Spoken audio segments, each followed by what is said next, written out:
Почитувани гледачи, добро вечер. Добре дојдовте уште едно издание на Јаде Бурек Сител 3 телевизија. Вечерва ќе имаме вклучување директно во Соединетите Американски држави во Аризона. Ќе разговараме со господинот Кирил Христовски, професор и научник од Универзитетот Аризона на тема загадувањето. Значи, ќе имаме научник, ќе имаме професионалец, ќе имаме стручно лице. Режија? Да, благодарам. Значи, еве дел од CV-то и страната на во врска со нашиот соговорник вечерва, Кирил Христовски, PhD, Associate Professor, Polytechnic School, Fulton Schools of Engineering, Arizona State University и така натаму. Многу импресивно CV од Универзитетот во Аризона, каде работи. Он е стручен по многу теми. Негова стручност загадувањето, но како дел и аспект од она што он го е дел од неговиот научен труд. Веднаш му се јавуваме, он не очекува да го вклучиме во програма вечерва.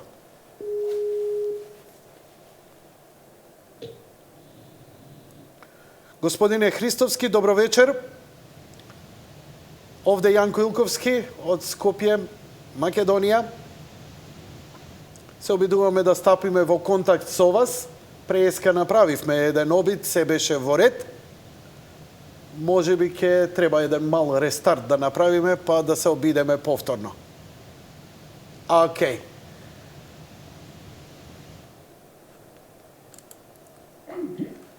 Добро, и тоа се случува. Се надевам дека многу брзо ќе стапиме во контакт со господинот Христовски. Значи, нема да импровизираме со муабети и со теории на заговор. Што се тоа PM10 честички? Значи, тие честички кои толку многу новинарите ги зборат, а предпоставам ни самите не знаат за што се работи. Но постојат и други фактори на загадување кои не се исто така толку познати или не се мерат, тоа се така наречени наночестички, за кои професорот Христовски ми напомена дека ќе говори во денешното обраќање. Се надевам дека ќе успееме да стапиме во контакт со него. Може би прави и рестарт на компјутерот, обично знаете како е со Windows-от, он е перфектен, совршен, ако нешто не работи, рестарт. И тогаш се средува. Зошто е тоа така? Многу едноставна работата. Се работи за некои си 80 милиони редови од код. Кога 80 милиони редови од код ќе наместиш нешто да ти функционира и толку многу драйвери ќе му ставиш, не знаеш каде може негдека да запне, да има, иако стотици па илјадници програмери работат на проблематиката, тоа никогаш не се знае. Но можеме да имаме и обратен дел, можеме и да имаме обраќање и обратно. Можеме да идеме и со оние содржини кои беа предвидени за малку подоцна. Прво да ви кажам дека вечерва добив една непријатна вест поврзана со Игор Џамбазов, кој требаше во петок да биде гостин во нашава емисија и да го промовира неговиот концерт. Неговиот концерт е одложен за февруари.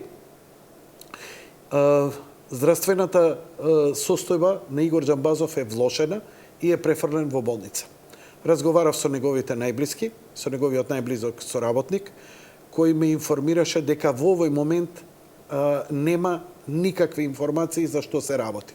Префрлен е во болница, во свесна состојба, се пожалил на многу влошено здравје и задржан е и испитувањата во моментот траат.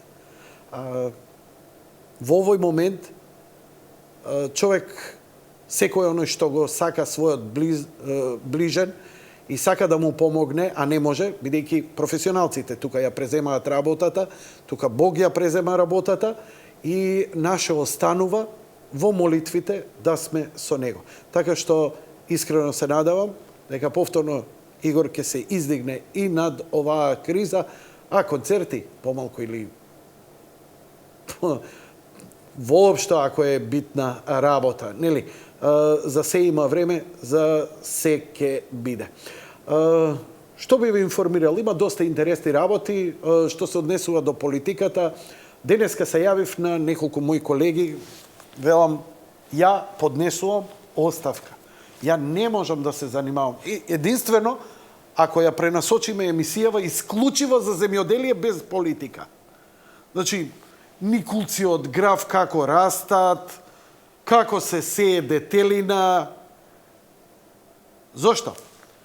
Како новинар, кој има широк диапазон на интерес и презентирање во емисијата, од наука до политика, од политика до забава, филм, музика, уметност и сето тоа, мора да имаш, нели, покрај некоја општа култура треба да имаш еден рацио. Таа рационалност во оваа политика ја нема. Но за тоа потоа, а сега звони from the United States. Господине Христовски, добро вечер. Добро вечер, јас се извинувам, повторно ми падна системот, изгледа новиот Skype. Очигледно бара апдейт. Вчера имаше нов апдейт. Најверојатно ќе мора тоа да го направите. Изгледа, тој име системот за да ги апдейтираш побрзо, па малце кочи во оваа ситуација. Сигурно. Господин Христовски, многу ви благодарам што се одзвавте на поканата да говорите пред македонската јавност на тема загадување. Ние имаме малку луѓе, научници од ваш калибар, кои би можеле на такво стручно ниво да говорат во врска со загадувањето. Имено, ситуацијата во Македонија е многу драматична во овие мигови и многу се калкулира, многу се шпекулира и многу, како да кажам, има аматерски предпоставки што е и како е.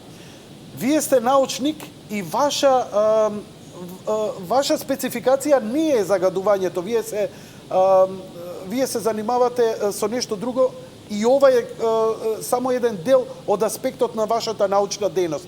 Можете ли да ни кажете со што се занимавате вие како научник на Универзитетот во Аризона?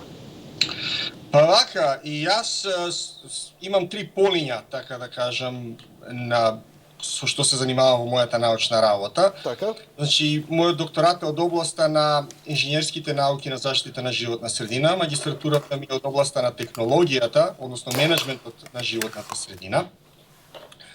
И се занимавам специјално со загадување на вода, отпадни води, цврст и опасен отпад, ми се примарните сфери на истражување. И како суспецијалност овде можам да ја кажам проблематиката од апликацијата и импликацијата на наноматеријалите во животната средина, пред се од областа на водата и на цврстиот и опасниот отпад. Сега, втор сегмент, така да кажам, ова ми е примарна дејност, втор сегмент со кој се занимавам е областа на кризниот менеджмент, мислам дека се нарекува на македонски, или управувањето со кризи, каде што повторно од областа, ќе кажам, управувањето на кризи од областа на менеджмент на води, поплави, целите системи и нормално опасни материјали и опасен отпад. И нормално, бидејќи се наоѓам во високо образовна институција, трета област со која што се занимавам е, или како да кажам, моја специјалност на некој начин е и нормално високото образование. Сега, јас ќе напоменам дека, иако не сум специјалиста за загадување на воздух, нашите постдипломски студии се толку јаки овде, така да јас имав 4 до 5 предмети на постдипломски студии баш од областа на загадување на воздух, на регулатива на менеджмент на загадување на воздух, хемија, дизајнирање на системи и така натаму. Ние се договаравме, ја не можам да бидам доволно стручен и да ви парирам во некоја дебата, но ви благодарам за неколку сугестии во врска со загадувањето што би требале да се расчистат.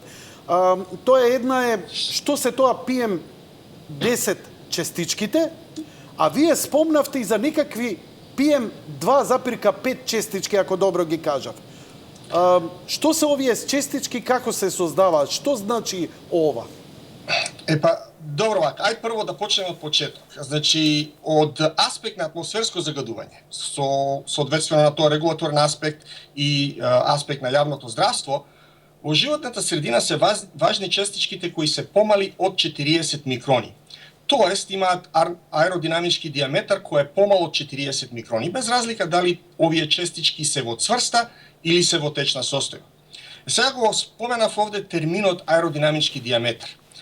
Па би сакал да го дефинирам. Значи, аеродинамички диаметар на несферна честичка, и овде велам несферна честичка, бидејќи скоро сите честички во природата отстапуваат од идеалната форма на топка, значи овој аеродинамички диаметар се дефинира како диаметар на сферна честичка која има густина на вода, што е 1 кг на литар или 1 грам на милилитар, и има иста толкава таложна брзина како и сферичната честичка. Сега, за да ја доловиме маленкоста на овие честички, можеме да кажеме дека овие честички се страшно мали, некаде од 25 пати до 100 пати помали од 1 милиметар. 1 милиметар, јас би рекол дека е најмалото растојание на типичните ленирчиња, што да речеме ги користат основците, па и професионалците од архитектурата. Сите овие честички до 40 микрони ја создаваат фракцијата на така наречени вкупни суспендирани честички во атмосфера. Значи, тоа се вкупните честички во атмосферата што се битни за нас. Сега, според регулативната дефиниција, PM10, јас ги нарекувам PM10-ки, значи PM10 честичките се фракција од вака дефинирани вкупни суспендирани честички, која има аеродинамички диаметар кој е помал од 10 микрони.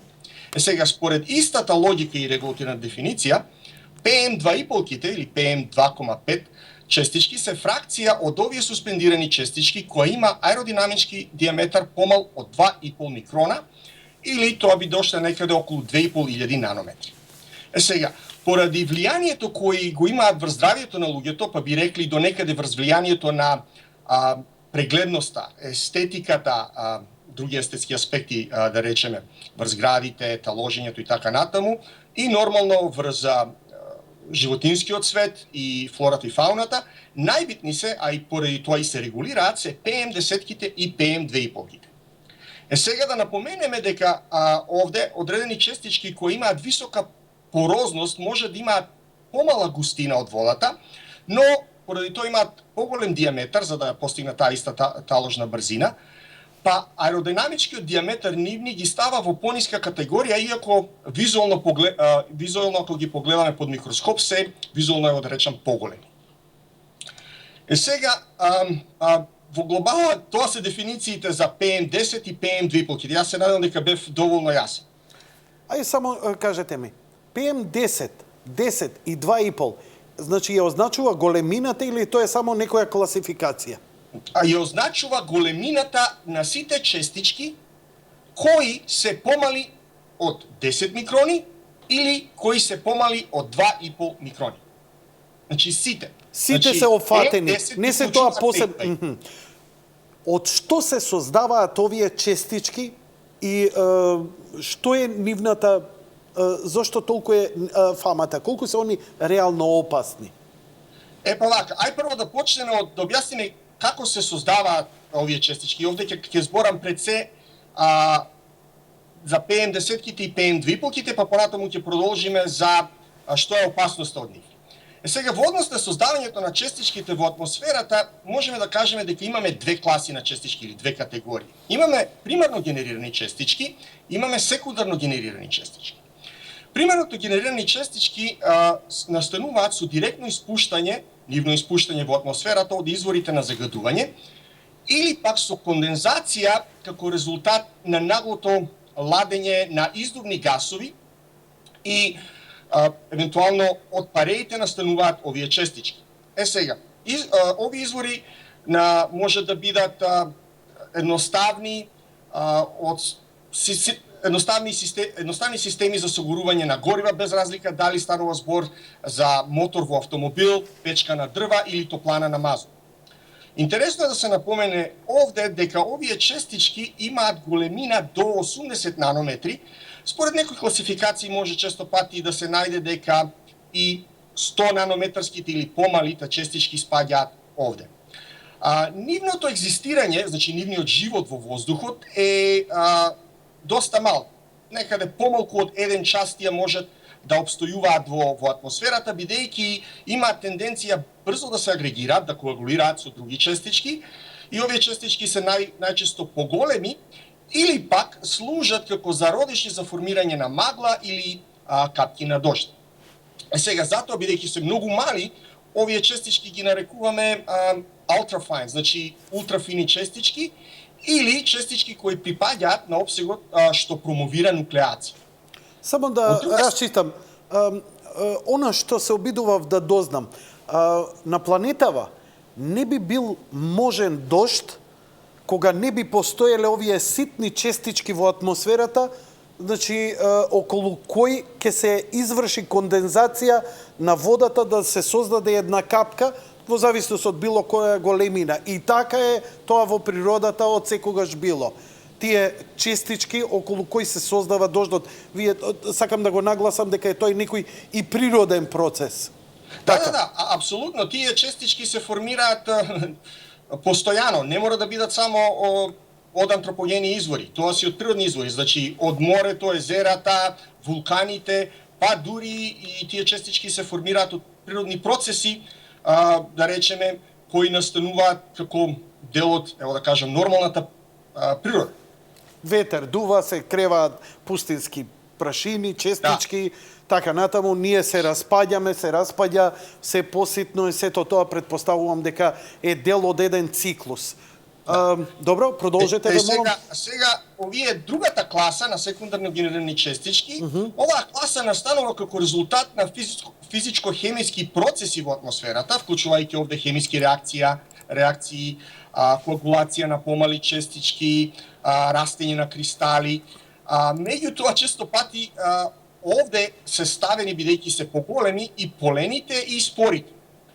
Значи, во оваа класа на честички спаѓаат честичките кои имаат големина од 80 нанометри до 2 до 3 микрони.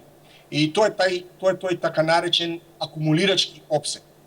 И овде во оваа група на секундарни честички спаѓаат и поголемите од нив честички, значи поголеми од 3 нанометри, 2 до 3 нанометри, така наречени крупни честички или на англиски coarse честички. Сега овие помалите, значи првите со помалиот диаметар, се создаваат како резултат на коагулација на примерно генерираните честички, сублимација, кондензација на гасови, растварање и таложење на оксиди, на сулфур, на азот, но и растење на кристали како резултат на депозиција на нитрати и сулфати, меѓутоа исто така депозиција на органски соединенија и други, така да кажам, неоргански или соли или минерали. Овие пак поголемите се создаваат како резултат на активности, јас би ги нарекол пулверизација, значи мелење, сечење и слични операции кои се базираат на триење, на фрикција.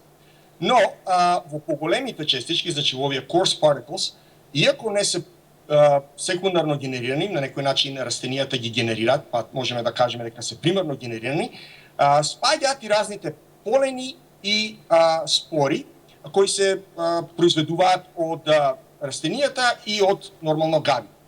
Сега, животниот век на овие честички во атмосферата зависи од нивната големина и многу се битни атмосферските услови. Значи, вториот фактор се атмосферските услови. Струењата... Од овие честички, значи оние над 3 микрони, имаат поголеми брзини на таложење, така да релативно брзо може да се исталожат на површината на земјата. Доколку имате многу поголема површина како резултат, да речеме, на дрвја и така натаму, тие можат многу побрзо да се исталожат. Додека помалите можат да останат подолг временски период суспендирани во атмосферата, особено ако имате температурна инверзија, имате стабилна атмосфера, имате минимално движење на воздухот, така да кажам, што типично се случува во Скопската котлина во овој момент. И вие погледате во зимските месеци. Така. Значи, тоа, така да кажаме, примерната класификација и начинот на кој што се создаваат овие честички. Сега е многу битен да го погледнеме составот на овие честички. Со други зборови, од што се направени, која е природата на овие честички. Пред се ќе кажам овде повторно PM10-ките и PM2,5-ките. Значи, постојат низа студии кои укажуваат дека составот на овие честички зависи од нивните извори на емисија, значи од изворите на загадување, но и од атмосферските фактори кои допринесуваат до нивното создавање, односно модификација во природата. Но, ево вака, генерално може да се каже дека за ПМ10-ките до некаде дури и 50% од нивниот состав отпаѓа на органски дел, односно се составени од јаглероводородни соединенија. Овде би го вклучил и ги вклучил и полиароматичките јаглеводороди и елементарниот јаглерод, например графински честички, па дури се најдени и фулерени во овие честички. Останатиот дел од составот го сочинуваат, релативно кажано, неоргански сегменти, вклучувајќи ги тука нитрати, сулфати, тешки метали, во зависност од изворите, олово, кадмиум, арсеник, никел и така, но исто често може да се најдат и амониумови иони во форма на соли или комплекси. Сега сакам да напоменам една работа. Може ли само едно подпрашање? Кога велите дека можат да се најдат во овие состави, вие како научник сигурно сте го проучували. Дали овие елементи кои ги набројувате, говориме само за современото доба, денес, или збориме воопшто за наназад и кога немало човечка цивилизација која можела да предизвика ПМ10 честички, дали ПМ10 честичките биле исклучиво само од органска природа, туку и од ваква неорганска и овие материјали, како сулфати, сулфиди, што спомнавте некои потешки метали и слично. Тоа ми интересира како дополнение, ако може. Значи вака сега, природните процеси што се случуваат на планетата Земја не се многу разликуваат од антропогените процеси. Значи, на некој начин, јас често пати им зборам на моите студенти, ние, за да ја заштитиме животната средина, често пати ја копираме природата, како таа едноставно се пречистува самата себе. Меѓутоа, начинот на кој што ние ги генерираме не е толку можеби различен, но емисијата, големината на емисијата што ние ја имаме, што ја произведуваме, е далеку поголема од колку што природно се јавува на планетата Земја. Значи, човекот може да ја забрза таа емисија и да произведе како резултат на тоа многу поголеми концентрации. Добро, продолжете, ве слушаме со внимание. Добро, вака. Ми расчистивте вака во врска со нивната природа. Еве, денеска зборите, значи, ова е голема област и верувајте, мене како новинар ми е многу тешко, бидејќи граѓаните се вознемирени, новинарите се обидуваат да извршат притисок, дури ни политичарите. Очигледно нам ни недостасува високостручна јавност, научници од ваш калибар кои би се вклучиле во овој процес, први неедукативно, да знаеме со што си имаме работа, па да видиме како да пристапиме. Еве, ги спомнавме, значи ги има и природни, ги има и неприродни. Што е проблемот со овие честички?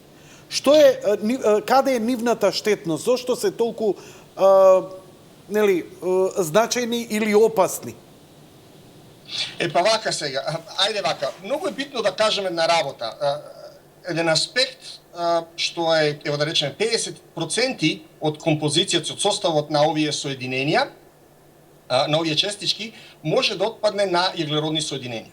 Значи, честичките кои се добиени од согорување на гориво, значи дизел, бензин, мазут, не би го тука ставил до некаде и природниот газ, меѓутоа би го ставил и дрвото, содржат нафтален, негови деривати, бифенил, пирени, негови деривати, фенантрени, и овие субстанции се многу карциногени. Значи, може да бидат многу карциногени, особено ако вие сте изложени на подолги периоди, особено во мали концентрации. Сега, интересно е да се напомене дека генерално земено, овие 2,5 партикулат надар или PM2,5 се карактеризираат со поголем удел од овие јаглеродни соединенија, па дури и до 10% повеќе од PM10-ките, што евентуално потенцијално може да биде повеќе штетно за здравието на луѓето. Значи, овие наночестички PM2,5 се уште поопасни од овие PM10 кои ги збориме и ги мериме, а овие воопшто ги немаме во евиденција. Да, и ќе објаснам зошто. Добро? Значи, во кратко само може да кажам дека големината на честичките и нивните матрици се доста комплексни и дека зависат многу од изворот на создавање и испуштање, но и од модификацијата која е како резултат најчесто на атмосферските фактори. Така, например, сугарувањето на дрва, дизел гориво, мазутни гориво, генерира честички кои над 90% може да бидат помали од 1 микрон, а дури 97% може да бидат класифицирани како PM2,5. Контрастно на ова, под 10% од честичките кои се генерираат од градежните работи се помали од 2,5 микрони, додека 35% припаѓаат на PM10 категорија.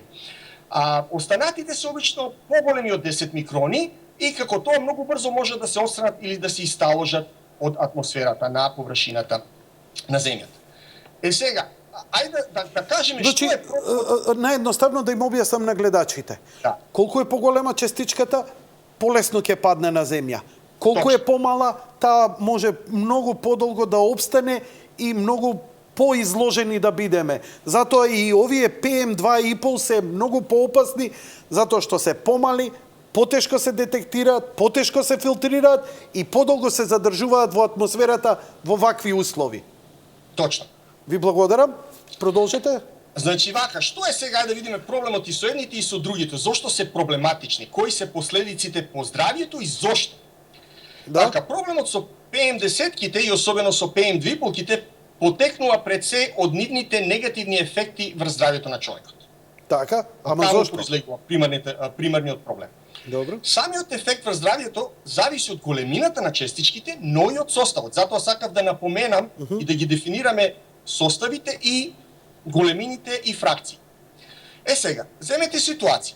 Кога човек вдишува. Кога човек вдишува, честичките кои се поголеми од 10 микрони, најчесто завршуваат во носната шуплина, од каде што се изфрлаат со кивање или со сличен механизам што е развиен кај човекот и кај сите, така да кажам, живи суштества, кај сета фауна, ево да кажам до некаде. Преку секреција и така натаму, најчесто да. Честичките пак, овие помалите кои имаат големина од 5 до 10 микрони, ја поминуваат носната шуплина, така да кажам, голем дел ја поминуваат носната шуплина и генерално завршуваат во трахејата и бронхиите. Од каде што може да се отстранат преку механизам на создавање на шлајм. Са не знам македонскиот збор кој е Одлично точен. го кажавте. Шлајм кој се буквално исфрла преку искашлување или се голта. Значи самиот човечки систем има механизам на преку кој што може да ги исфрла овие честички и кој може да му предизвикуваат проблеми. Сега, овие помалите пак, значи честичките кои имаат големина од 2 до 5 микрони, можат да завршат во бронхиолите, значи уште подлабоко во белите дробови, од каде што потешко се исфрлат, бидејќи не постои посебно специализиран механизам како во погорните делови на респираторниот систем. Сега, зошто зошто ние треба да бидеме загрижени за 2,5-ките, така да кажем, PM2,5. Голем дел, околу 40 до 50% од честичките кои се помали од 2 микрони, завршуваат и се акумулираат во алвеолите. И од таму е скоро невозможно да се извадат.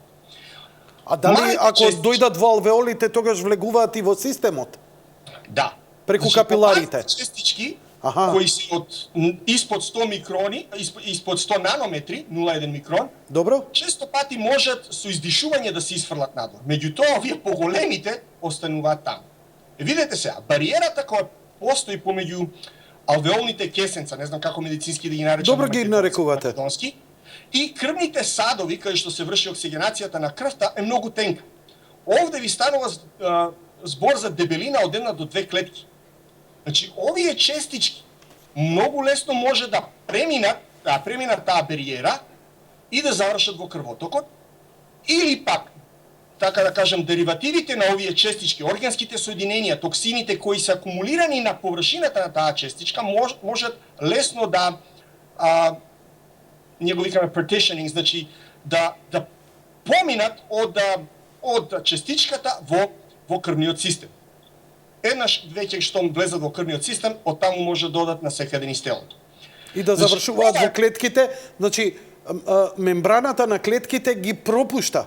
Сакате да ми кажете дека се до толку, значи филтрацијата кај нив, кај организмот е многу тешко. Не сме природно способни да ги филтрираме овие честички. А нивниот состав може да предизвика што? Па, вака сега, ќе кажам што може да предизвика. Значи, вака сега, ова што го кажаве поверојатно за да ги испуштаат органските материи од честичките и со тоа овие полиароматични јаглероводороди е многу по-карактеристично за PM2,5-ките, бидејќи ти имаат многу поголем органски удар во се.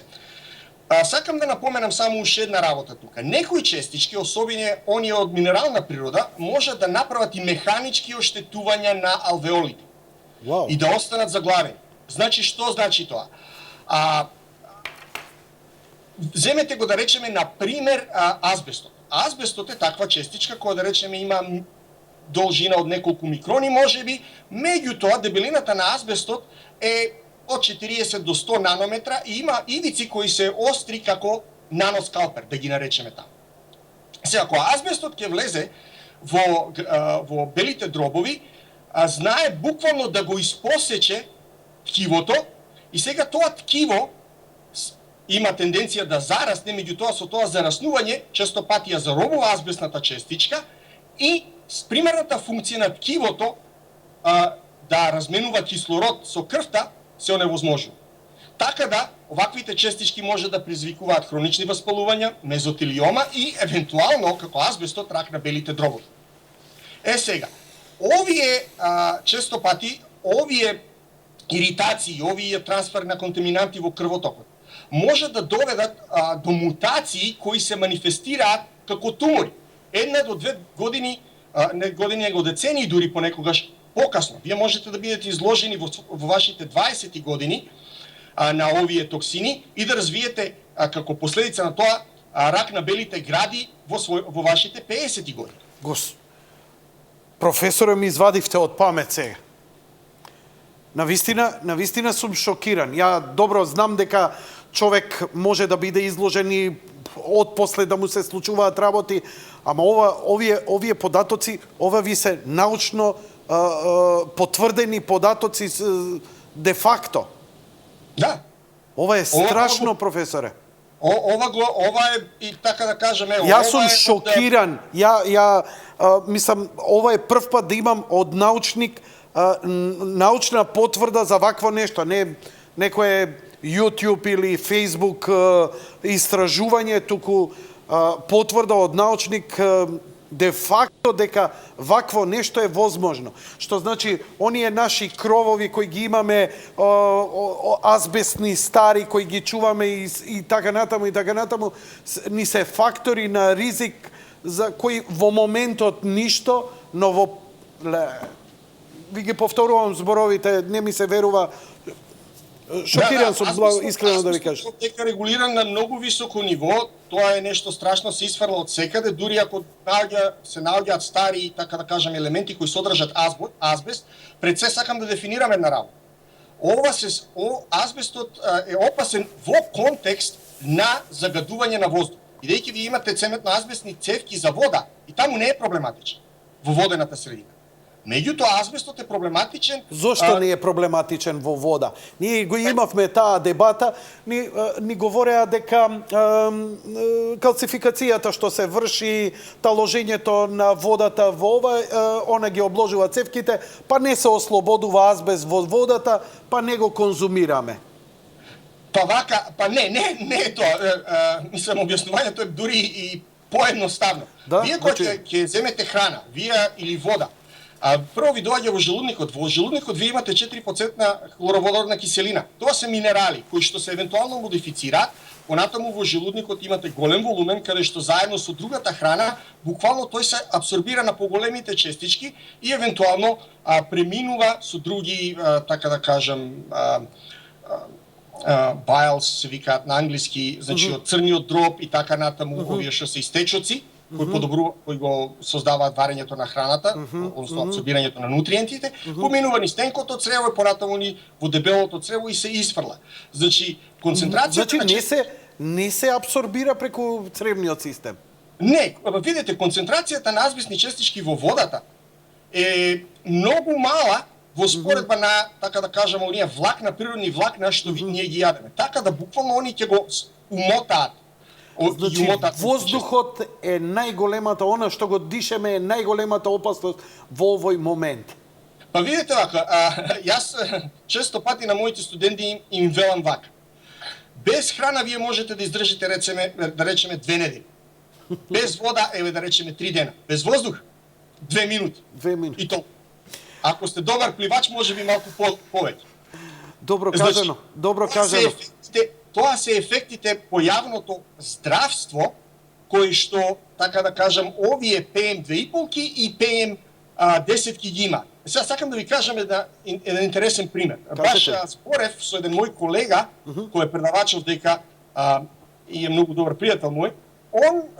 Мојот колега има работено над 20 години во регулативниот дел во Аризона, во нашиот округ, баш на оваа проблематика како се регулираат овие честички, мерењето, плановите и така натаму. И он ми даде една многу интересна информација за нашиот округ, се вика Марикопа Каунти во Аризона, каде што многу ретко ние го надминуваме тој стандард од 2,5, иако го надминуваме и PM10-ки, бидејќи сме... Викате, го надминувате, збориме за концентрација на воздухот на одредени честички кои можат да бидат штетни, значи концентрацијата е исто важна. Да, не можеме да ги елиминираме, значи важна е концентрацијата на честичките. Ќе го објаснам и стандардот. Сакам само ова прво да го потенцирам. Да, ве молам, повелете. Процентите според него се вакви. Вика мојот колега дека отприлика зголемувањето на загадувањето на воздухот до она ниво кое што ние го имаме, да речеме, во нашиот округ, доведува до 9% зголемување на епизоди на астма и исто толку за воспаление на долниот респираторен дел. 3% зголемување на болнички приеми кај пациенти со респираторни симптоми и 10% зголемување на прерана смртност како последица на респираторните проблеми. Сега, ние, така да кажам, ова го имаме во Аризона евидентирано. Проценки се тоа не се, така да кажам, мерени факти, меѓутоа се проценки. Меѓутоа во Аризона во Аризона дишеме далеку почист воздух од она што јас го гледам дека се случува моментално во Скопје, далеку почист воздух. Значи, ако погледнеме сега од економски аспект, од аспект на јавно здравство, значи вие имате ситуација да како резултат на ова загадување имате зголемени болнички трошоци, зголемени трошоци не мора да бидат болнички за лекување, имате зголемени трошоци за тоа што морате да најдете субституција за тие луѓе кои се болни и се лечат и не може да работат, и имате на некој начин непродуктивност меѓу популацијата и не можат да произведуваат капитал. Екологијата и здравата средина е поисплатлива економски. Така ли? Да. Кратко кажано. Точно. Што можете да ни дадете совети? Вие сте, предпоставувам, и затоа што не само што сте професори на тоа ниво и како научник и така натаму, туку имате ресурси неограничени. Американците, поготово универзитетите, се преполни со компаративни анализи кои овдека недостасуваат. Кажете ми, не е тоа средина која од секогаш била чиста. Денеска може би имаат поголема свесност и начини и регулативи како да го средуваат, но сигурно не било така на почеток на 20 век, каде што не се знаело и што се пушта во воздухот и така натаму и така натаму. Вака ме интересираат неколку аспекти.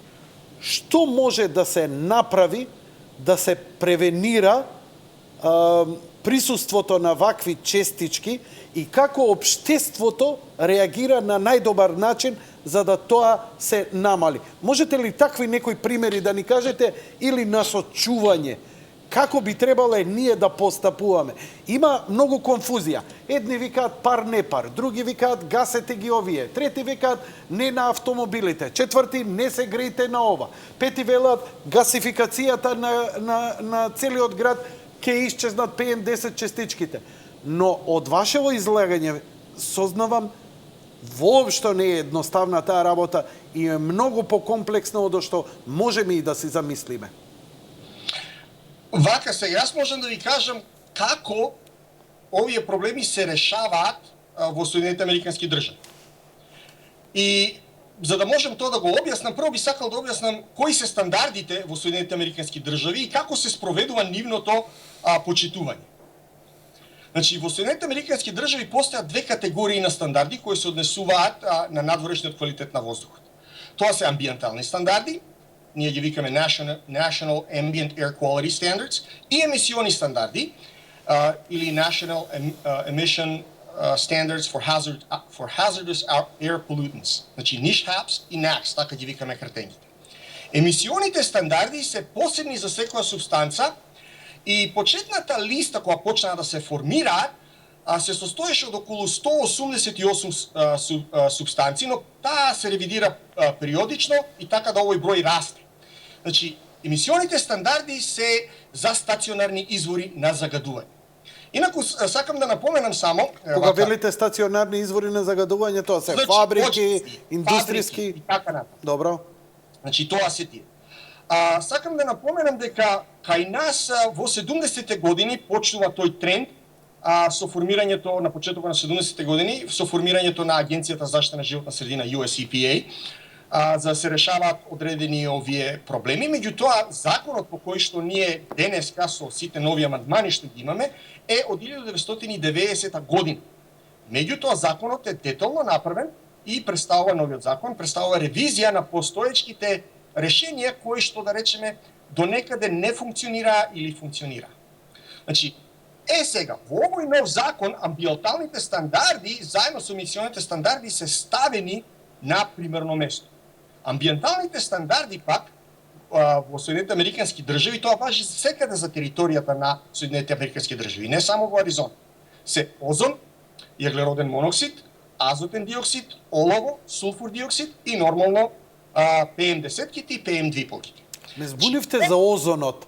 За озонот го знам како природен и дека е нешто природно добро. Тоа се позитивно или негативно, не знам точно, електризирани јони кои се создаваат после дожд, грмотевици, дека е тоа здраво. Сега малку ме збунивте. Озонот не е баш здрава работа, рековте. Па вака сега. Озонот може да биде многу добар, меѓутоа озонот може да биде и многу лош непријател.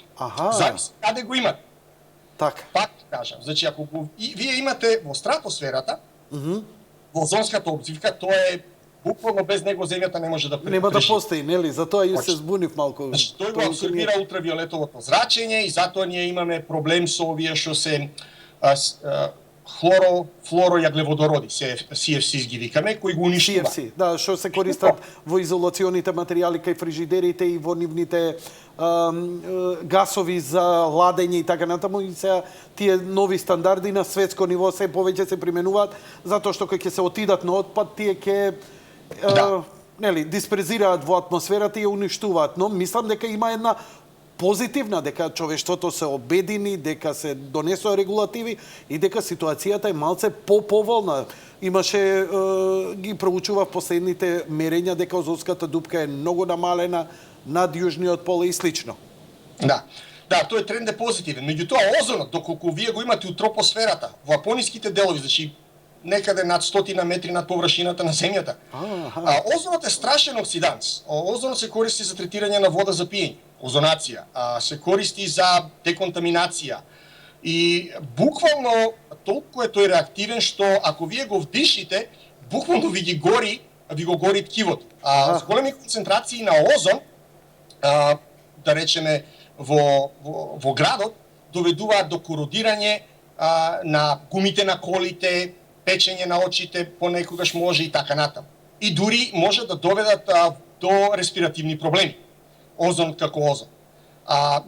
Интересно е да се напомене дека озонот не се испушта. Озонот е буквално секундарен, се формира секундарно, значи озонот се формира како резултат на ултравиолетовото зрачење и VOC, значи волатилните органски соединенија. Значи овие бензини и така натаму, кои се да речеме испуштаат во атмосферата од колите, од органската индустрија и така натаму, и исто така од азотните оксиди, значи NOx, ние ги нарекуваме нив. А како се формирала озонската обвивка пред да ги има овие работи? Тоа претпоставувам дека е од реакцијата честите електрични празнења и при делење на кислород. Не, озонската обвивка се формира на друг начин. Озонската обвивка се формира на начин каде што ултравиолетовите зрачења кои доаѓаат, че тоа се високоенергетски зрачења, кои доаѓаат од сонцето, буквално го раздвојуваат молекулот на кислородот и сега овој атомски кислород може да формира озона. Озонот се буквално 3 атоми на кислород сврзани и се страшно нестабилни. И затоа се толку волатилни, затоа што се толку имаат силно оксидатно дејство, така. Да. Значи, сите овие стандарди се однесуваат на амбиенталниот квалитет на воздухот и се регулираат на ниво на, ние ги нарекуваме Air Quality Districts, значи области каде што квалитетот треба да се гледа. Малку ви одзедав премногу вака околу озонот, се извинувам, да се вратиме на сите овие честички кои ги спомнувате. Значи, регулацијата на сите овие честички доведува во местата каде живеете драстично намалување. Ама тоа е комбинирано. Статичните, согорувањата, издувните гасови, значи комбинација од регулативи доведува до резултат, така? Точно. Ќе кажам само вака, сакам да објаснам прво како се регулира кај нас. Ние го регулираме на ниво на области. Ова ниво може да биде општина, округ, па дури на ниво на држава. Значи без разлика меѓу тоа кога се, да речеме, на пример на град на Скопје, се регулира на град на Скопје. Или да речеме на област Северна Македонија, пример да кажем. Сега, честичките се ставени во амбиенталните стандарди поради овие токсични својства кои што ние ги разговарав. Значи, за заштита на здравјето на луѓето, внимавајте сега, овде сакам да дефинирам, постојат примерни стандарди во Соединетите Американски држави. И постојат два амбиентални стандарди за PM10 и два амбиентални стандарди за PM2,5. Овие можат да имаат исти или помали вредности од секундарните стандарди, а овие секундарни стандарди се донесени за да се намали влијанието на животната средина, односно влијанието врз средината, исклучувајќи го овде човекот. Значи, визуелните ефекти, естетиката, така да кажам, животинскиот свет, флората и така натаму. Значи, имате и примерни и секундарни. И секој од овие примерни и секундарни имате дупли. Значи, постојат по 2 за PM2,5 и по 2 за PM10. Значи, првиот стандард се базира на 24 часовен просек, а другиот се базира на 3 годишен просек, без разлика дали е тој примерен или секундарен и дали без разлика дали се однесува на PM10 и PM2,5. Сега, за PM10 стандардот вели вака, сега ќе парафразирам малце.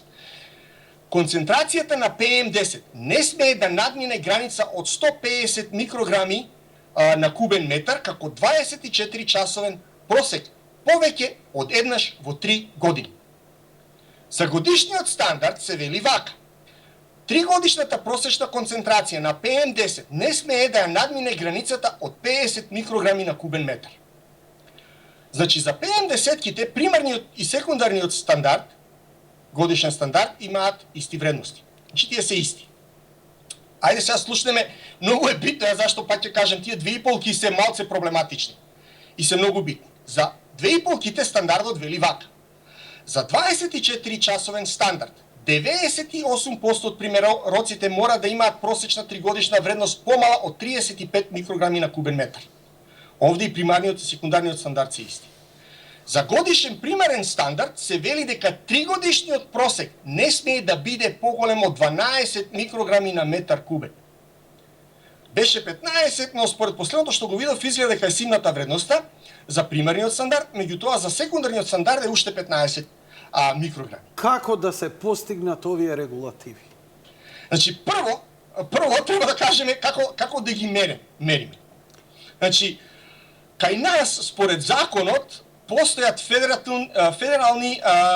федерални референтни и еквивалентни методи, кои се точно специфицирани и кажуваат тоа со кои инструменти, како може да се мерат частичките, за да овие информации кои се добиваат се сметаат за прифатливи. И тоа е буквално ставено во неколку делови од законот. Например, имате дефиниции вие во ние го нарекуваме нашиот закон 40 CFR се однесува на животна средина, значи 40 е делот, код CFR значи Code of Federal Regulation. Делот 50, делот 53 и делот 58 и овде се дефинираат деталите од дизајн, спецификации до перформансите на инструментот. Не можете да идете да купите некаде од ајде да кажам од било каде инструмент и да кажете да овој ќе го калибрирам и ќе ми работи добро. Мора да потпаѓа на тие спецификации. Са видите вака, инструментите кои сакаат да се земат за мерење, за да тоа биде валидно, мора да ги исполнуваат сите критериуми. И овие инструменти спаѓаат во така наречена класа 1. Или можат дел од критериумите да ги исполнуваат и овие инструменти спаѓаат во така наречена класа 2. Податоците од втората класа, класа 2 на инструментите, се земаат за меродавни само за оние критериуми кои ги исполнуваат. Сега тука имате и така наречена класа 3, која повеќе се за научни цели, се користи за научни цели или во развојна сврха и не се така зимаат меродавни. Меѓутоа, законот остава простор преку оваа класа 3 вие да развивате нови и пософистицирани инструменти за мерење. Сега, постојат разни инструменти. И овие инструменти се базирани на разни принципи. Например, имате мерачи на маса, како Beta Attenuation Monitoring инструменти, или пак Tapered Element осцилирачки микроваги, или пак пиезоелектрични микроваги. Имате оптички инструменти кои мерат оптичка густина, light scattering, мислам дека ова би се превело распрскување на светлината. Имате еталометри кои работат на принцип на апсорбција на светлината. Имате и аеродинамички мерачи на големината на честички, анализатори на диференцијална мобилност и така натаму. Значи, разни технологии може да се применат, меѓутоа мора да потпаѓаат и да ги исполнуваат тие стандарди кои се пропишени со закон. Сега, овие инструменти се поставуваат на разни локации низ градот или округот или така да кажам државата и си има тимови од техничари кои се грижат за инструментите, да тие правилно работат, ги собираат информациите, мерат, ги собираат информациите и ги предаваат понатаму за процесирање. Значи,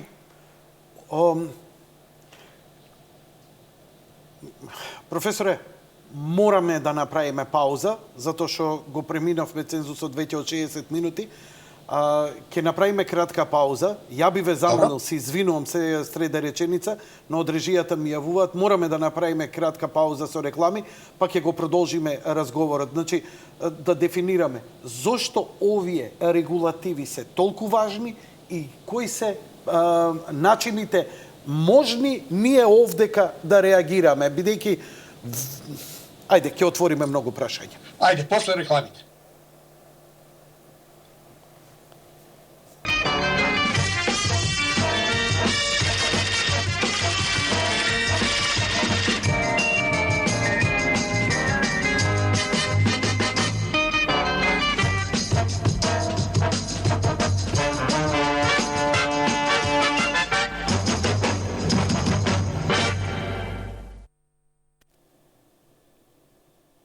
Почитувани гледачи, повторно во студио Сител 3 телевизија разговараме со професорот Кирил Христовски, директно јавување од Аризона, Соединетите Американски држави. Кој град сте, професоре?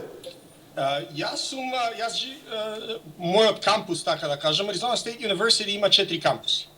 И е најголем универзитет во Соединените Американски држави, Research еден универзитет е меѓу првите 100 у свет.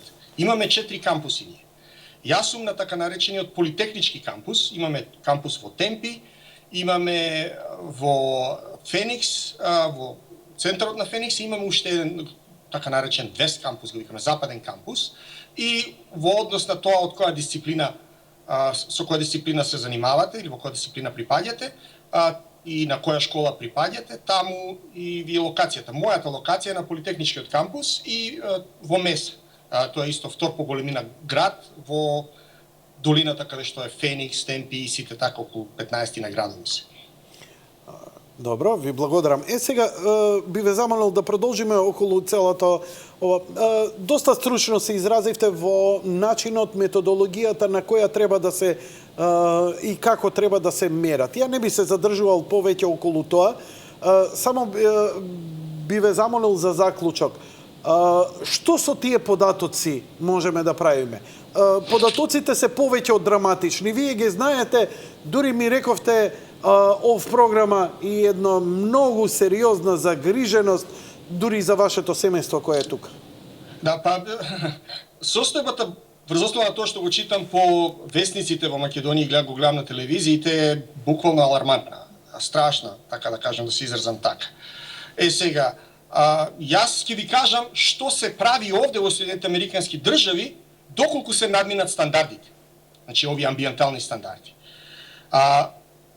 Значи, доколку се надминат стандардите, во тој случај областа кај што се регулира квалитетот на воздухот преминува во така наречена состојба на неодржливост. Ние го нарекуваме тоа non-attainment. Во зависност од кој полутант станува збор, постојат неколку нивоа, односно класи на неодржливост. Го зедовте за пример озонот. За озонот, да речем, имаме 5 класи од најниското, кој го нарекуваме гранично, до највисоко екстремно. За PM10 частичките имате две, moderate и serious ги викаме, тие две нивоа.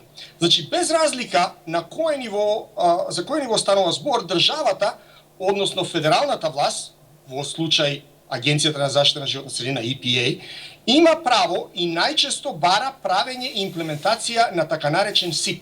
SIP доаѓа, е кратенка од зборовите State Implementation Plan, кој содржи мерки за да се намали загадувањето со временски разграничувања, до кога треба, како треба и сето тоа. Сите детали, тоа се огромни планови. Во однос на кое ниво на неодржливост станува збор, барањата може да бидат во тој СИП или поблаги или поостри. Доколку се игнорира барањето на регулаторната агенција, со други зборови на EPA, и одговорните, ево да се изразам народски вака, почнаат да се влечкаат, забушаваат, не постапуваат според барањата, во тој случај федералната влада може да ги стопира средствата кои доаѓаат од буџетот за таа регулирана област.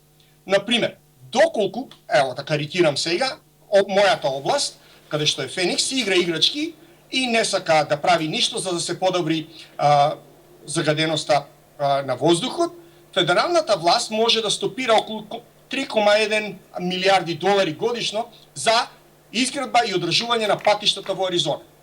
Сега, да симплифицирам. Кога ќе почнат дупки да се појавуваат на патиштата поради немање на пари за одржување и реконструкција, кога ќе почне да паѓа вработеноста, граѓаните буквално ќе станат и ќе ги притиснат и евентуално сите тие политичари кои ги кочат и измените и кои несовесно си вршат работата, ќе бидат отстранети на следните избори. Така да политичарите многу добро го знаат ова и сериозно ги сваќаат пораките и барањето од стручните лица кои го раководат тоа, не политичарите, стручните лица го раководат. Ова е добар механизам. Не знам дали е применлив во Македонија, но добро е како пример компаративно чисто да видиме дали може да функционира. Но кои се мерките? Кои се, например, кога ќе се случи нешто драматично, значи секогаш може да се случи, не знам, пустинска бура, честички се дигнале од некој отпад, доаѓа, значи све идеално да сте направиле ќе се случи. Значи Да. кризен менеджмент реагира, во воздухот имаме таква и таква ситуација, трае неколку дена заради временските услови, иако претходно регулативите све направиле, ете се случува. Accident happens, да речем Да. покултурно. Да. Што во такви моменти може да се преземе? Значи вака, постојат две нивоа на кои што може да се реагира. Едното ниво е реагирање, ја би го ретроактивно реагирање, значи од кога ќе се случи ситуацијата, а другото е проактивно реагирање. Овој СИП ги дефинира сите тие елементи на ретроактивно, меѓутоа многу повеќе се однесува на проактивното реагирање. Да речеме, кај нас доколку настане приближување до стандардот на 2,5, автоматски се активираат тие мерки. Се забранува горење на дрво. Се забранува... Така, чекај, ве молам, конкретни, ова се веќе конкретни мери. Прво, Да. значи, во таква ситуација се забранува горење на дрва.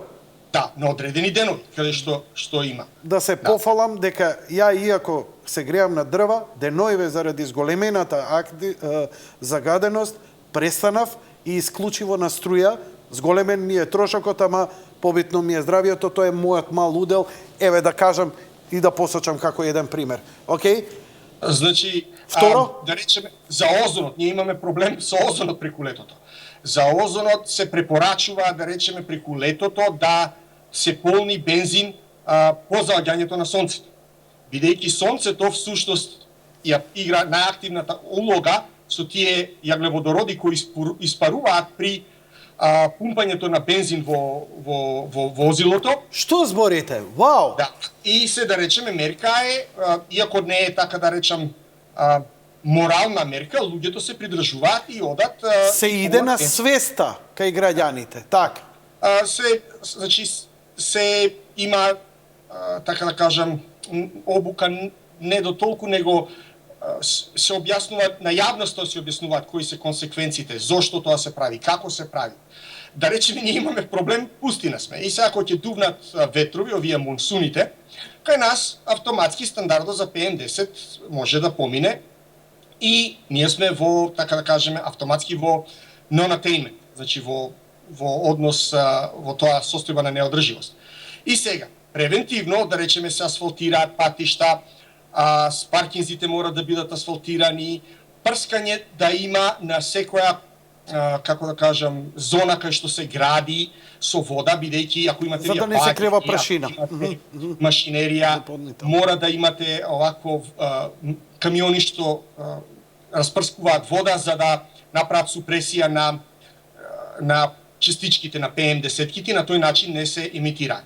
Сега, во однос на индустријата, во зависност од тоа кој стандард вие го прекршувате, мерките вклучуваат, ние го викаме retrofitting, значи инсталирање на нова технологија, best available technology на BAT се вика таа, која што, да речеме, ќе загадува помалку. Мора вие да речеме, ако сакате да инсталирате нова, купите, да формирате нова фирма, нова компанија, ново производство, што потенцијално загадува, вие ќе треба да купите други компании со тоа што вкупната емисија на загадувачи ќе ја намалите, иако вашата може да биде малку поголема. Значи, постојат низа на мерки, има... Што е со автомобилите? Процеси. Молам? Автомобилите, издувните гасови. Автомобилите, кај нас автомобилите, јас еден од моите ментори, така да кажам, сега пенсиониран, он се зафркаваше една сабе, вика, кај нас автомобилите се толку го чистат воздухот, што буквално сите оние честички што ги собираат, ги собираат на филтрите и сето тоа испуштаат многу почист воздухот колку што земаат во своите системи. Малце демагогија, но во секој случај претпоставувам, да. Меѓутоа, за автомобилите, вие мора да имате емисија. Јас сега регистрирав колата пред месец дена, јас мора да имав на да идам на мерење на емисиони стандарди од ауспухот и да ми помине дали имам испуштање на гасови од резервоарот, дали имам испуштање на честички. Тоа е веќе и кај нас се спроведува, професоре. Добро, Што во Скопје, во даденава ситуација, во оваа котлина, каде што веќе месец дена, нема ни ветер, нема ни дожд, нема циркулација, имаме температурна инверзија, имаме најнормално користење на автомобили и горење на огрев.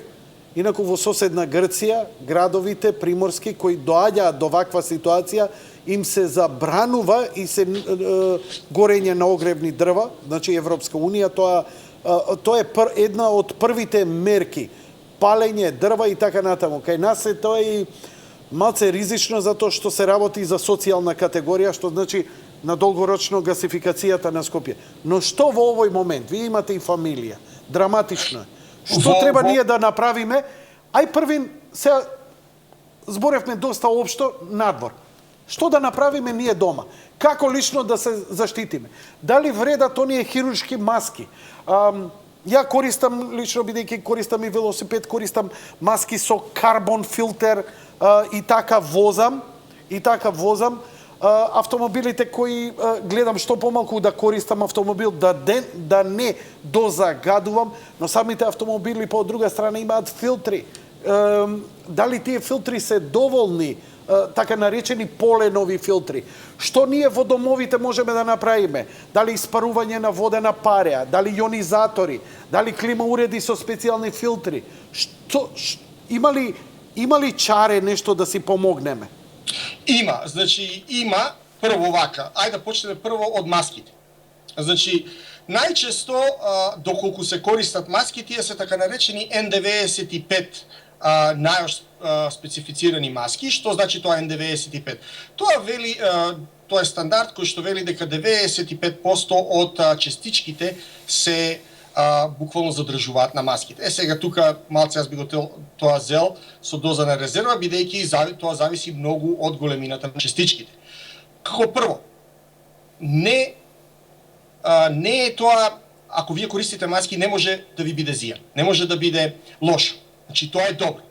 Значи покомплексни системи за пречистување, значи лични системи за пречистување, значи half face respirator ги викаме ние овако, не се тоа како газ маски, меѓутоа тие да речем имаат 500-ка, N100-ка, тие значи имаат HEPA филтри на некој начин и тие HEPA филтри можат да пречистат некаде 99,97%. Обично малите некаде честички кои се големина од, ја би рекол, до 100 нанометри може да влетаат, меѓутоа тие можат и да се исфрлат многу лесно од белите дробови. Значи, тие можат многу да помогнат. Јас би тоа значи, практично во домот, висока хигиена, правосмукалки, чистење, прашина, бришење, тоа практично сакате да ми кажете во овој момент што да направиме, ако е некој совет до граѓаните како да се затворени прозорци. Затворени прозорци. Како ќе генерираме повеќе кислород? Треба да се пролуфтира, нели? Ослободуваме јаглерод двооксид. Дали ионизаторите помагаат во оваа ситуација? Ионизаторите можат да помогнат доколку имате вие поголеми честички во станот. Ако сакате да пролуфтирате и ви влезат честички на тој начин, тие се ионизаторите и постојат една група да не се тоа филтри, тоа се ние ги рекуваме електростатски преципитатори, ESP ги викаме ние. И ги има, да речеме, се мали, можат во домашни услови да се користат, тие можат да речеме да се користат. Доколку имате вие систем, да речеме, на клима систем, кај што можете да го користите за грејење, да се користи тој и евентуално, ако постојат можности да се користат HEPA филтери на тие што се вградуваат во тие системи. Јас тоа би го дал. Јас дури би кажал дека дури вие да врзете шалчиња околу устата и тоа би било добро, отколку да немате ништо. Да. Кажете ми, знаете што ме прашаа сега и колегите се вознемирија од вашето излагање, па и дојдоа ме прашаа, дали знаете, зборевте за овие честички кои се врзуваат, влегуваат, го оштетуваат кивото. Дали можеме ние да си помогнеме со, нели, јасно е веќе поракава излегување од градот, прошетка, барем за викенди, подалеку од градов, што е можно почесто и така натаму. Но дали со исхрана или некаков начин на живот ние можеме да си помогнеме во некоја си детоксификација, која би била реална, а не би била нешто харе или што ти ја знам. Јас вака ти кажам. Да. Јас не сум стручак за нутриција. Знам. Меѓутоа, ќе ви кажем една многу интересна работа. Ние на нашиот универзитет имаме стручак за нутриција и таа е од Македонија. Професор Наташа Тасевска. Ќе ми овозможите контакт со неа, па и ние да ја вклучиме преку Skype да поразговараме како дополнение на оваа тема? Да, и Наташа е исто така медицински доктор. Одлично.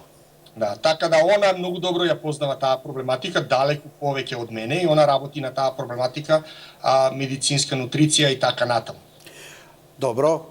Еве, остануваме, нели, јавно се договоривме и да воспоставиме и контакт, сепак наши луѓе, врвни научници, на врвни во врвни институции, вашиот збор и тоа како тежи. Дали некој од државава ве контактирал за совет, за насока, за ангажирање околу некакви проекти еколошки, како да се помогне во врска со нели справувањето со ова непогода, да речам? Не директно со оваа состојба, не, со оваа ситуација не. Меѓутоа, ние почнуваме така, или се обидуваме да воспоставиме соработка со македонските институции. Имаме воспоставено меморандум за соработка со Војната академија во Скопје. И тоа Центарот за управување за домашна безбедност и управување со кризи, кај што јас сум еден од дел од лидерството. И така да имаме соработка со Методи Хаџијанев, професорот.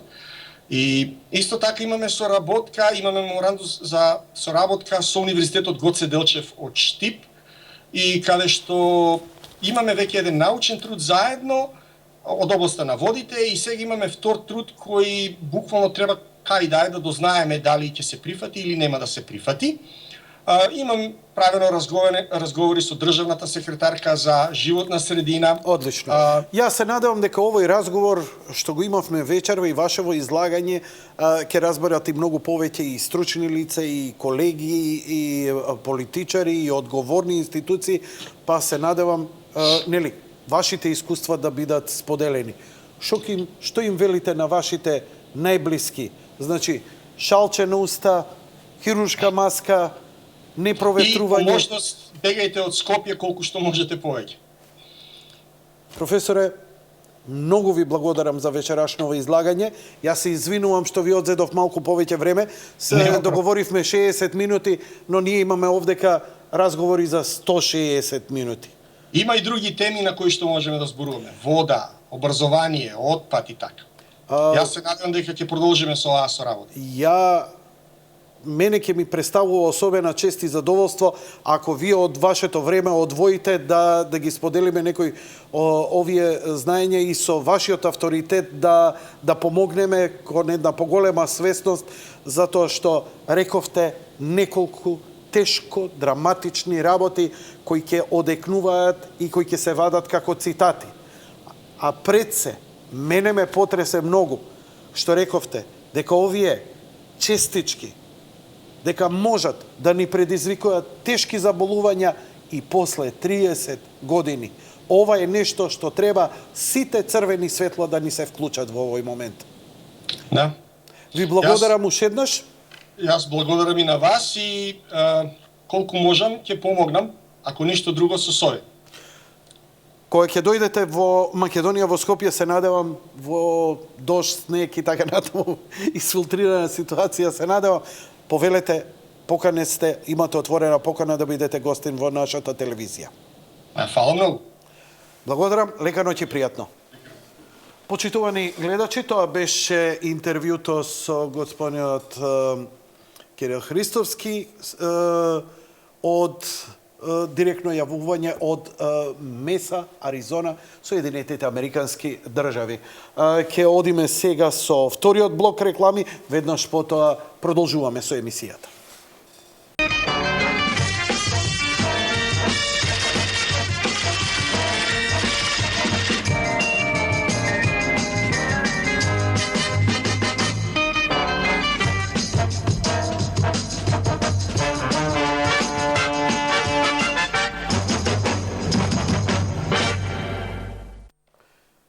Драги мои, ете, го имавме ова интервју кое навистина се надевам, не заради мене, емисијата или телевизијата, туку заради авторитетот на човеков и она што он го кажа, во овие драматични мигови, ќе го проширите, не да ме популаризирате мене или емисијата, туку да се изврши позитивен притисок врз јавноста, како треба да пристапуваме кон овој проблем.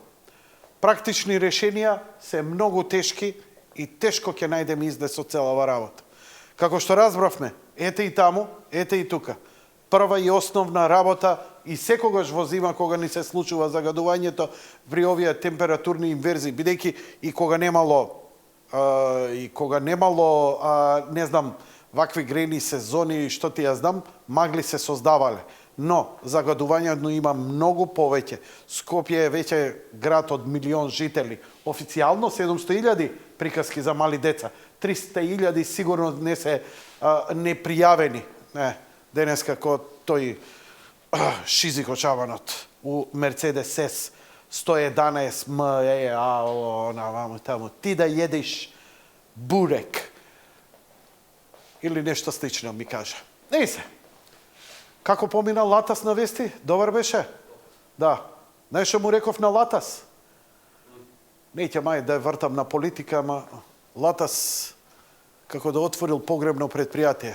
Кове клинци у сандак на жив мртовец. Не се, за политика утре малце повеќе ќе збориме. Драги мои, немаме уште многу време. Се обидувам, ја лично, микро, нели, ја не можам да го очистам Скопје, но можам минимален придонес да му дадам на градов. Едно е да не користам автомобил. Второ, престанав да користам да горам дрва. Во овие денови, на ова драматично загадување, и тоа не го правам само заради себе, го правам заради моите деца, а го правам и заради сите вас.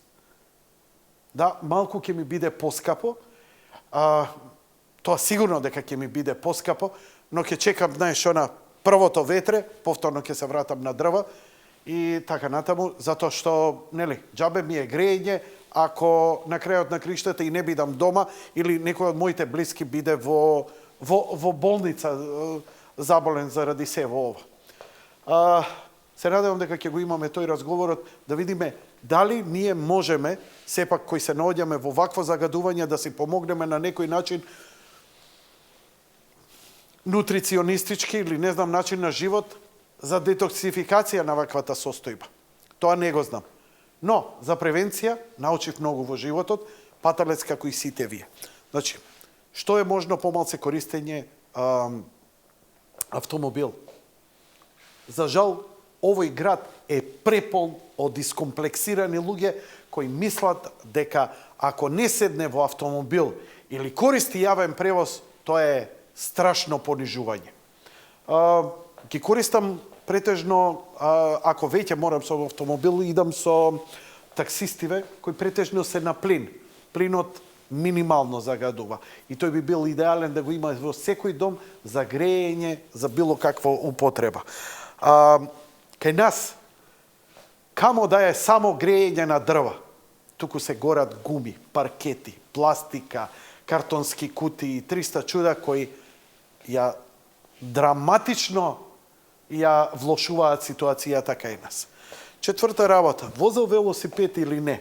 Оваа маска ја купив за возење велосипед да ме заштитува, бидејќи респирацијата е многу поголема кога, нели, возиш велосипед, се задишуваш, што е нормално, нели, спортуваш, а сепак ќе дојдеш до некоја улица, позади некој автомобил. Маскава има филтер. Како ти е овдека? Да, еве го филтерот на маската.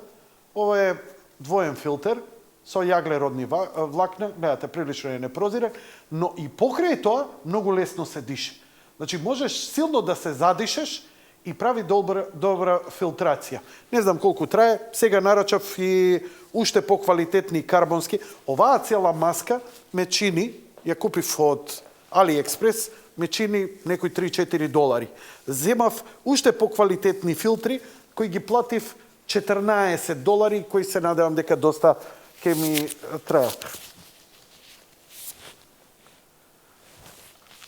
Мислам, по 10 пат ја ставам маска во емисија, да ве инспирирам. Ставете, значи, ако немате ваква маска, не ви се даваат пари, кај нас некои се продаваат за 1800-3000 денари, имате и поевтини, но и помалку ефикасни. Ваше ќе си одберете. Хируршка маска чини неколку денари. Денар, 2, 3, 5 денари. Како можете да ја користите? Стварно, таа е за еднократна употреба. Ја ставате, подобро е да имате неколку во ташна, бидејќи после 3-4 часа веќе се создаваат бактерии и треба да се извади и да се фрли. Но што е добро? На децата, ставете им таква маска, они не би ја носеле, знаеш, да не им се смеат другарите, а и вие не би ја стаеле, бидејќи, нели, како се иде денеска низ градов? Карминот кој ќе ти го види? Океј, супер, ама кој ќе ти го види? Кој ќе ти ја види над гробната плоча или која ќе примаш инфузија или некои слични лекови за лечење? Значи, хируршка маска, шал одозгора. Мислам дека е многу фраерски да имаш шал преку лицето, онака, дури модерно делува. Why not? Заштитете се. Денеска, знаете дека живеам во куќа, во центар и имам двор 5x5. Земав на студеново време да го измијам дворот. Зошто? Го измив со вода, под ризик дека и ќе подзамрзне, но го измив со вода затоа што честичкиве овие за кои збори професорот паѓаат се таложат. Верувајте, црнила вака истекуваа од они пристапниот дел, дури малку тротоарот каде што го фати, колку се нафатува прашина. Пробав малку прозорците од надвор, онака ги црна вода се слева. И сето тоа ми инспирира секој ден, наместо да дремам малку повеќе, рекреацијата која си ја планирам за себе, quality time за мене, ја заменувам со правосмукалката, а денеска сите правосмукалки имаат HEPA филтри. Нели? Помалку или повеќе, најефтината правосмукалка има HEPA филтри, па и оние филтри кеси и така натаму. Така што, висока хигиена во домот, клуч, правосмукалка, крпа лудара. И тоа е најефтината работа, што е. Дури во просторијата каде што работам, во мојата работна соба, каде што спијам и работам, знам да исчистам со правосмукалката и правосмукалката да оставам уште половина час да го исциркулира целиот воздух. Бидејќи стварно не знам што друго да измислам. Ви го покажав и јонизаторот, кој ги собира тие честички, тој чини околу 2000 денари и е траен. Има метален филтер, значи имате јонизатори кои само испуштаат јони. Но овој што ви го покажав е како сијалица, чини околу 2000 денари, го има на повеќе места, го има во аптеки. Чат пат која аптека ќе го најдете или каде. Ја го најдов дури во Тинекс, во продавниците на Тинекс, оние парфемериите нивни, не знам дали го имаат уште. Во Зегин најдов по едно парче, чат пат се наоѓа, заборавив кој е увозникот. Има метален филтер на кој онака едни црнила, а тоа се тие честички кои па за среќа ги лепи. И воздухот во мојата просторија го филтрирам максимално што е можно повеќе. Ете, тоа е она што барем дома да чистам воздух, а секако, драге мои, енеа матка, ене го Велешко езеро, водно, ама не водно средноводно, врвна-водно. Средноводно ви е најлесните честички ви се на тоа. И се чувствувате, дојдов излегов од Скопје. Не. Вие сте точно на филтер. Ако веќе идете на средноводно, идете погоре од поштенски. Идете на врв. Таму е најдобро и бидејќи таму стално дува ветер. Ако веќе не можете да го напуштите градот, кеот на Вардар. Строг центар е, тоа е точно, но идете западно. Што е можно по-западно? Значи, накај Карпош 4, од центар идете, затоа што индустријската зона е понаваму, и колку идете понатаму покрај реката Вардар, а реката Вардар па сама по себе врши филтрација, ги лепи частичките со своето движење и испушта таки негативни иони кои многу добро влијаат. Така што ни тоа не е решение и покрај Вардар би се шетал со некоја маска или со шал или со некој филтер и така натаму и така натаму. Што треба да направат граѓаните? Не се правете паметни, но барајте решение. Гледате дека и врвни научници имаат сериозен проблем за да ги решат и во средини каде што имаат најдобри регулативи, па и таму не се успева да се снајде. Ова е ситуација воредна, ова е поплава, ова е земјотрес. Наместо да се обвинуваме, дајте да делуваме. Значи, мене ми е дволично кога ќе почнат, кажи му на Коце, кажи му на Жерновски. Не. А он го прави тоа и го збора тоа на Твитер и на Фейсбук, додека стои и турира на црвено у автомобил и постира и клика лајкови, мамичето ова, она, има да протестираме против овие, има пред општина центар, има пред град, пред влада, пред овој или пред оној. Луѓе, in the same deep shit сме. И сите сме виновни. Ама подеднакво. Тоа што ќе покажувате со прсти, покажете си првин себе. Не можеш да излезеш надвор да го чистиш градот, а дома си оставил урнебес. Така што најдете си модус. Ја само си ги кажувам моите искуства како се снаоѓам. Најдете си модус како вие ќе се снајдете да си помогнете. Затоа што ја искрено сакам да го завршам животот и јас и моите блиски како Марлон Брандо во филмот Кум да заспиам и задремам меѓу патлиџани. Не ќам да бидам исушен, келав и на хемотерапија. Не. Сакам да умрам како човек, а не како распаднато животно. Мора да има достоинствена старост. И вие, млади, што сте арогантни, вечерва ако не ви текне, за жал нема да ви текне, бидејќи го знам тоа чувство. Знаете, кога ме прашавте, Јанко, како ослабе 25 кил? Од страв. Од страв. Ми се случи здравствен проблем, се упрпав и го сменив животот. Луѓе, што да ви кажам? Не чекајте да ви се случи вам или на некој близок. Делувајте, чистите дома и што е помалку придонесувајте. Сите помалце нешто ќе придонесеме. Сите помалце нешто ќе придонесеме. Спас нема. Што да ви кажам?